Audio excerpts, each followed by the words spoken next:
आइए आज की वीडियो में हम बात करेंगे एंजियोप्लास्टी के बारे में।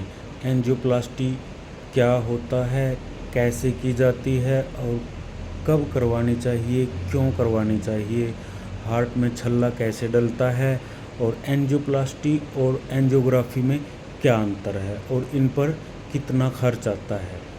तो आइए देखते हैं, इसके बारे में समझते हैं। बताना चाहूँ, हमारे हार्ट को भी काम करने के लिए ब्लड सप्लाई चाहिए जिससे न्यूट्रिशन प्राप्त कर सके। अब हमारे हार्ट को ब्लड सप्लाई कोरोनरी आर्टरीज करते हैं। यदि इन कोरोनरी आर्टरीज में कोई ब्लॉकेज आ जाए या रुकावट हो जाए, जो ये आर्टरीज हैं यदि ये पिचक जाएं, जैसे पानी का पाइप पिचक जाता है, आगे पानी जा नहीं पाए, वैसे ही आगे ब्लड सप्लाई नहीं पहुंच पा रही हमारे हार्ट को, उस वजह से हार्ट अटैक आ सकता है या आ जाता है।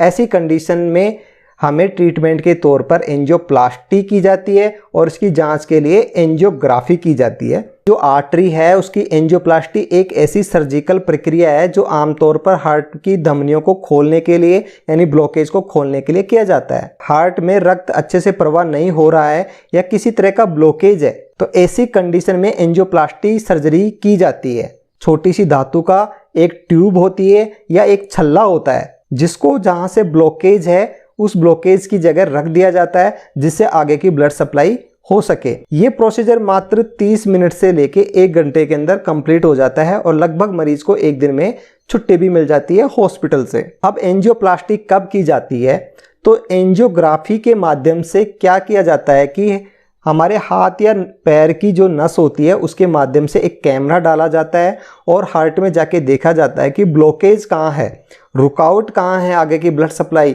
या कितना ब्लॉकेज है। 60% से ज़्यादा तो ब्लॉकेज नहीं है, 1 से अधिक ब्लॉकेज तो नहीं है, या 1 से अधिक जगह पर ये पिचकी हुई तो नहीं है। यदि ऐसी कंडीशन ज़्यादा है तो हार्ट अटैक आ सकता है। उस कंडीशन में एंजियोप्लास्टी की जाती है। नेक्स्ट पॉइंट आता है कि एंजियोप्लास्टी कैसे की जाती है, हार्ट में छल्ला कैसे डाला जाता है। एंजियोप्लास्टी करने से पहले मरीज के कुछ परीक्षण यानी कुछ जांच किए जाते हैं जिसमें ब्लड टेस्ट किया जाता है, एनेस्थीसिया की जांच की जाती है, सर्जरी से पहले कुछ दवाइयाँ दी जाती हैं। एंजियोप्लास्टी करने से पहले लैब में मरीज के शरीर के हाथ या और पैर की जो धमनी होती है यानी जांघ की नस होती है या हाथ की जो नस होती है उसकी सहायता से एक कैथेटर डाला जाता है और उस कैथेटर के माध्यम से हमारे हार्ट तक पहुंचा जाता है। हार्ट की कोरोनरी धमनी को अच्छे से देखने के लिए एक डाई युक्त इंजेक्शन लगा जाता है, यानी एक कलर डाई होती है जो रंगती हुई जाती है हार्ट को, नसों को, तो वो डाली जाती है जिससे कैमरा अच्छे से देख सके।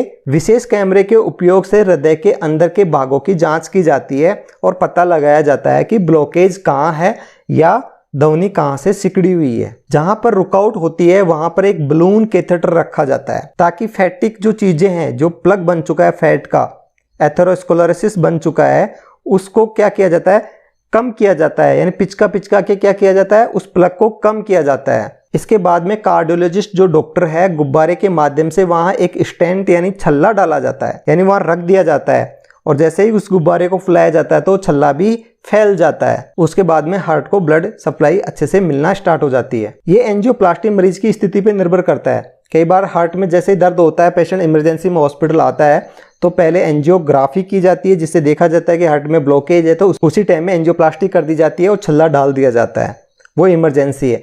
यदि छोटा मोटा है तो लेजर एंजियोप्लास्टी कर दी जाती है। भारत में एंजियोप्लास्टी करने के लिए 1 से 1.5 लाख रुपए का खर्चा आ जाता है। छोटा हॉस्पिटल होता है थोड़ा कम खर्चा आता है, हाईफाई हॉस्पिटल होता है तो 2 से 3 लाख का खर्चा आ जाता है और डिपेंड करता है कि आपके कितने छल्ले डले हैं, क्योंकि 1 से अधिक ब्लॉकेज रहता है तो ज़्यादा छल्ले डलते हैं तो ज़्यादा कॉस्ट हो जाता है, तो इसी पे डिपेंड करता है।